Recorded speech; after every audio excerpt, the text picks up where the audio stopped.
From the streets of Cairo to the vicious civil war in Syria, against the backdrop of renewed bombings in Iraq to a flare-up of violence in Lebanon, Israelis see the Middle East as a decidedly more dangerous place than it has been in years. Right here.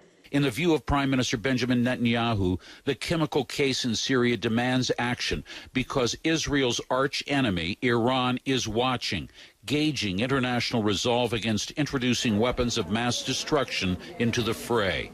In a country sometimes consumed by Iran's perceived drive to obtain nuclear weapons, Israelis have been alarmed at President Barack Obama's hesitation to strike. There is concern that maybe, this hesitant America, an America that, for some understandable reasons, by the way, no longer wants to be the world's policeman, no longer is prepared always to stand up for the rights of innocence and to stand up for freedom around the world. From an Israeli perspective, that's very worrying, because we're a very small country on the western edge of a largely extremely hostile and utterly unstable landmass. So from that point of view, the big picture is worrying for Israelis.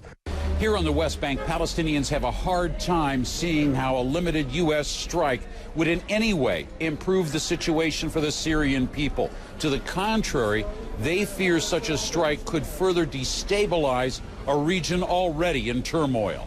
We do not need more violence. We do not need more wars. The U.S. doesn't need more wars. There are political, diplomatic, peaceful ways of resolving conflicts, of engaging positively rather than negatively. Injecting more violence into an already volatile and violent situation isn't going to produce results. It will provoke even greater responses. As a people of the region, as a people under occupation, we are afraid from such a kind of war. To wage a war in this very critical moment, it is not in favor of peace.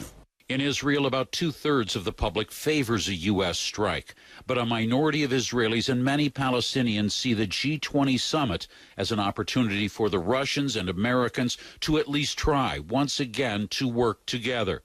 Israel has made its position clear, and the Israeli lobby has told the U.S. Congress that despite threats of retaliation against Israel, it favors a punitive strike. As they stocked up on gas masks, Israelis marked Rosh Hashanah, the Jewish New Year, hoping for the best, but braced for anything it might bring. Jim Clancy, CNN, Jerusalem.